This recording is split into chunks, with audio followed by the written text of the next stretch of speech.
د پی ډی ایم نه ولې جدا شوې؟ هغې یو غیر قانوني شوکات نوټس زموږ پارټۍ ته ورکړو. موجوده حکومت کارګردګي څنګه ده؟ پارټۍ کې د ټولو نه اهم ډسپلن دی څنګه چې باچا خان وایي چې د خدای د مخلوق خدمت د خدای د رضا دپاره د پښتون د یووالي دپاره 30 کاله جیل په سلاخونو کې تېر کړي.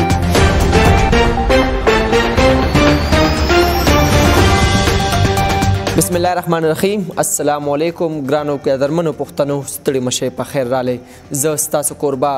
ابوبکر صدیق او تاسو ګورئ نیوز اب بخشالي پریس کلب حقیقي. ګرانو قدرمنو، په علاقه باندې داسې یو څو شخصیات دي چې د هغوی خدمات کار څومره څوک کوشش وکړي هغه پټېدی نشي. راغلی یم دوبۍ ته او ما سره د دې علاقې ډېر محترم مشر سیاسي او سماجي شخصیت سابقه ناظم ډاکټر زاهد صاحب په پروګرام کې نن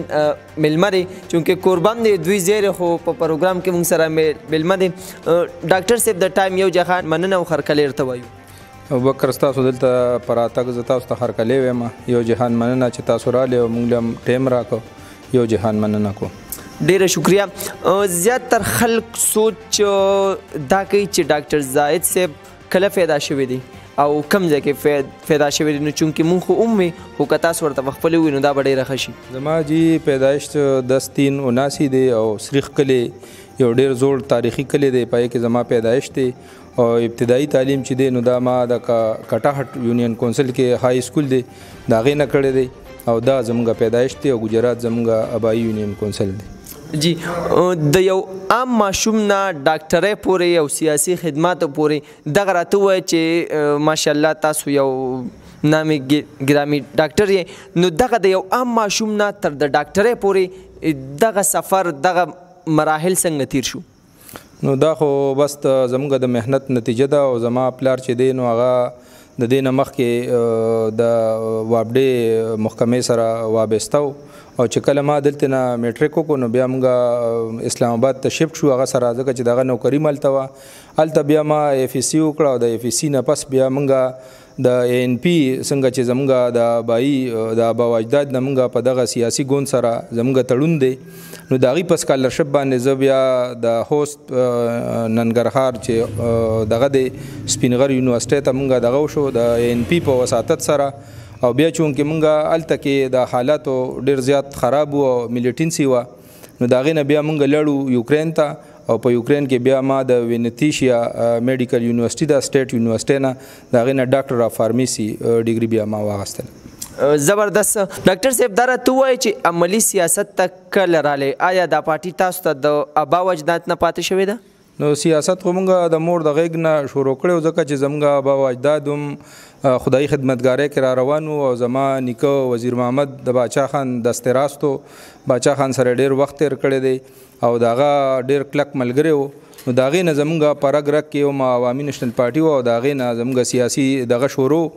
بیا چونکې موږ دلته خدمت کوو څنګه چې باچا خان وایي چې د خدای د مخلوق خدمت د خدای د رضا دپاره نو په دغه سلسله کې بیا دلته چې کله بلدیاتي الیکشن راغی په 2015 کې د دې ځای خلکو د هغې په اصرار سره زه بیا بلدیاتي میدان ته او سیاسي عملي دغه ته زه راووتلم او دې خلکو په ما باندې یو ډېر لوی اعتماد وکړو او زه د ویلیج کونسل جونګړو ناظم وټاکلم. جی دا راته ووایئ د سیاست او د ډاکټرۍ سره سره جرګې هم ډېرې کوي، نو آیا دې کې تاسو ته دنیاوي څه فایده وي چې دا جذبه هم ډېره زیاته ده؟ نو بس زموږ خو دغه د پارټۍ منشور هم دی او څنګه چې تاسو ته موږ ووایي چې موږ د باچا خان پیروکار یو او باچا خان فرمان هم دا و چې د خدای د مخلوق خدمت د خدای رضا دپاره نو د هغه چې کوم هدایات دي او کوم د هغه اقوال موږ ته مخې ته پراته دي نو په هغې باندې به انشاءالله موږ زموږ راتلونکي نسل هم په دغې بزو او دا د آخرت ګټه هم ده او څنګه چې باچا خان راغلی او دومره خدمت یې د پښتنو کړی او هغه د هر چا حجرو ته تللی د هغې حجرې او جوماتونه په هغې کې جارو والې ده او د پښتون د یووالي دپاره هغه د خپل ژوند قیمتي 30 کاله هغه د جیل په سلاخونو کې تیر کړي نو هغه نمونه زموږ مخې ته پرته ده. انشاءالله دا خدمت په موږ جاري ساتو بغیر څه لالچه بغیر څه د دغه نه سیاسي مقاصدو نه هغه چې دار سیاسي ګوند سره د خلکو تعلق انشاءالله نو او د هغې خلکو ترمنځ نفرتونه انشاءالله هغه به موږ محبت کې بدلو او دغه سلسله به زموږ جاري انشاءالله. جی ستاسو د خوښې کوېشن دی موجوده حکومت کارګردګي څنګه ده او تاسو ته 100% مطمئن یې؟ موجوده حکومت کارکردګي خو ټولو ته پته را ځکه چې زموږ خو سیاسي خریب دی نو که موږ وایو نو خلک به وایي چې دی سیاسي سکورینګ کوي خو د ټول مخلوق ته پته را چې کوم د هغې معاشي دا ملک ډېر په وروستو بوتو او بیا د مهنګایۍ رسته رضه بیا دغسې د میډیسن زما شعبه هم همدغه ده چې میډیکل سره زه وابسته یم نو هغه رسته رضه په هغې کې د مهنګایۍ دغه کېږي او خلک خودکشۍ طرف ته او دغه طرف ته روان دی ملک په دې وخت کې په د باراني قرضو د لاندې ډېر زیات دغه دی او په ملک کې څه داسې میګا پراجیکټ هم نشته چې هغه دې خلکو ته پیش کړي نو دا کارکردګي زه به یم چې بالکل صفر ده او نااهله حکومت ته فیک تبدیلي ده او دغه تبدیلی دومره دغه اوس راوسته چې خلک یې په خپل ژوند باندې ستومانه کړی دی او هغه خلک چې اوس په کتارونو کې وړو ته ولاړ دی هغه خلک چې دوایي نشي اخیستلی هغه خلک په پاکو باندې او په خودکشۍ باندې مجبور دی د خلکو ډېر زیاتې مجبورۍ دي او ډېر د توان او ډېر د سختۍ ژوند سره مخامخ دی د دې حکومت د لاسه. جی د پی ډي ایم نه ولې جدا شوې؟ د پی ډي ایم مستقبل اوس څه پاتې شو؟ پی ډي ایم خو د 11 سیاسي ګوندونو دغه او زموږ مشران په دې خبره باندې ډېر ښه پوهیږي او هغوی یو ډېر ښه اوچت نظر هم لري. زموږ ملي مشر اسفندیار ولی خان صاحب چې هغه نن سبا ډېر سخت بیمار هم دی دغه د هدایاتو مطابق او بیا د پارټۍ سینیر نایب صدر د هغې په دې مخکې ورځو کې په باچا خان مرکز کې یو پریس کانفرنس وشو چې ستاسو مخې ته به تیر شوي په دغه پی ډي ایم کې چې هغې یو خپل هغه نه سیاسي سجومات دی نه څه د هغې آیین جوړ شوی دی هغه نه څه د قانون د لاندې دی خو بلکې د اپوزیشن یو دغه او د حکومت خلاف دغه کو نو هغې زموږ پارټۍ ته یو غیر قانوني یو شوکاز نوټس ورکو چې دا به د پارټۍ زموږ ملي مشر زموږ پارټۍ ته به ورکوي دغه آئینی او قانوني حیثیت د پی ډي ایم نشته چې هغه په کم ترو باندې عوامي نېشنل پارټۍ ته دغه ورکو عوامي نېشنل پارټۍ خلکو ته معلومه ده چې هغه د هغور د کلې نه چې د هغې 100 کلنې تحریک دی نو هغه د اسټبلیشمنټ خلاف ته او موږ دغه سیاسي ګوند چې دی نو انشاءالله په یې کې یوازې د پی ډي ایم نه که موږ جدا یو نو موږ هم د دغې نااهل حکومت یو غیر قانوني شوکاز نوټس زموږ پارټۍ ته ورکو نو موږ چونکې هغې سره په یو ځای تلو ته تیار نو په دغه وجې به زموږ مشران په دغې باندې ښه کمنټس ورکولی شي. جی د علاقې داسې کمې غټې مسلې دي چې ډېرې سنجیده دي او حکومت پکې ناکامه دی؟ په علاقې کې خو ډېر زیاتې مسلې دي ابوبکر بھائی او زه تاسو ته به څه مسایل تاسو هم د دې ځای اوسېدونکي چې چاپیرچل کې وګورئ نو هغه کو تاسو ترقیاتي منصوبې وګورئ نو هغه هم ډېر د نیش برابر دي او هغه څه داسې په میرټ په بنیاد هم نه کېږي کو تاسو وګورئ زموږ د دوبیړ دی د بخشالي ځکه چې د دې مخکې ټینۍ ور هم تېر شو 15 کاله را تېر شوي دا 2-3 کاله هغه هم پوره شو په دې کې دا مین شاره ده چې په دې باندې زموږ د ګاډو ریشو د ټولو نه سیوا ده او یو غټه علاقه ده دا په بخشالي ته او بیا مردان ته په دې دغه باندې ځي نو امیر حیدر خان اوتي صاحب چې کوم په 2008 کې هغه د دې صوبې وزیر اعلی منتخب شو نو بغیر د پی کې 49 پی کې 50 کې زموږ ایم پی ایم نو هغه یو دومره میګا پراجیکټ چې د مردان نه بخشالي ته یو غټ روډ او بیا د بخشالي اوس هغه روډ په کندراتو کې دغه شوی دی تبدیل شوی دی نو دغه ستاسو مخې ته دی چې په هغې باندې ګزران کېږي سره ګرد و غبار علاقه کې د دې یو ډېر لوی کمې دی دغه ایم چې اوس 15 کاله مخکې هم تېر کړو دغه ایم پی ای دغه منسټر او اوس چونکې دا یونین کونسل چې دی پی کې 49 ته کنورټ شو نو هغه تاسو ته د مخکې نه پته چې هغه ایم پی ای او یو نااهل دی او هغه سره څه داسې ویژن او داسې څه دغه نشته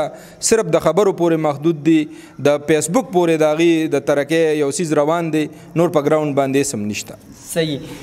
یو کوېسچن دی ماشاءالله تاسو خو ډاکټر هم جوړ شوې په سیاست کې مو هم خپل مقام پیدا کو آیا دې نه وړاندې څه ګول څه مقصد لرئ؟ انشاءالله چې مونږ د سیاست مونږ د عبادت په درکو او دا زمونږ عبادت دی د مشرانو مونږ ته چې څنګه دغه ده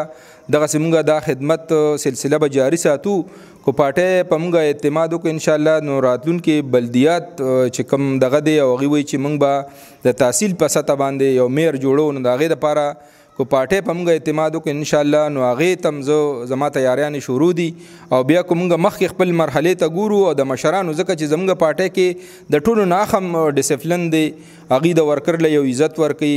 او زموږ مشران چې دي نو د هغوی په لاین ګایډلاین باندې به مونږ روان یو چې مشران موږ ته کومه فیصله کوي او کومه فیصله زموږ په حق کې کیږي نو د هغې دپاره کینډیډیټ هم زموږ په پارټۍ کې مختلفي خو چونکې دا عوامي نیشنل پارټۍ په پاکستان په تاریخ کې یو ځانګړی حیثیت لري نو چې زموږ پارټي کومه فیصله کوي انشاءالله نو په هغه ګایډلاین به روان یو او دا خدمت که موږ د سیاست یا د اقتدار په کورسو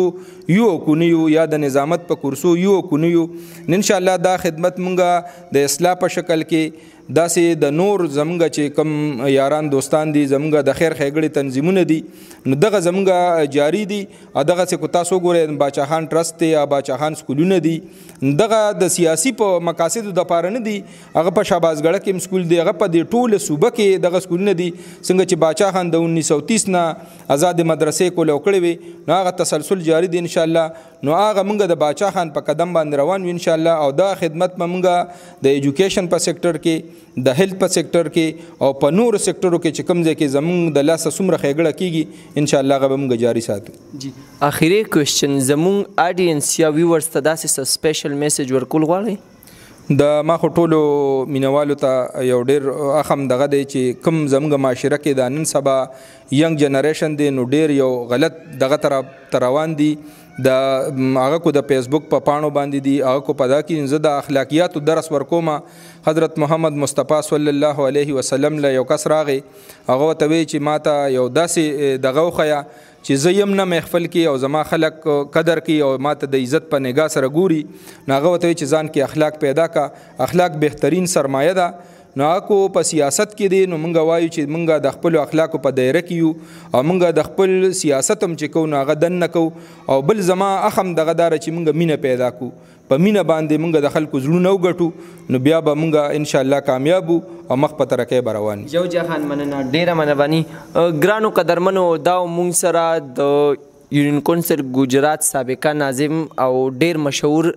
سماجی او سیاسی شخصیت جرګمار ورته هم ویل شو ډاکټر زاهد صاحب یو جهان مننه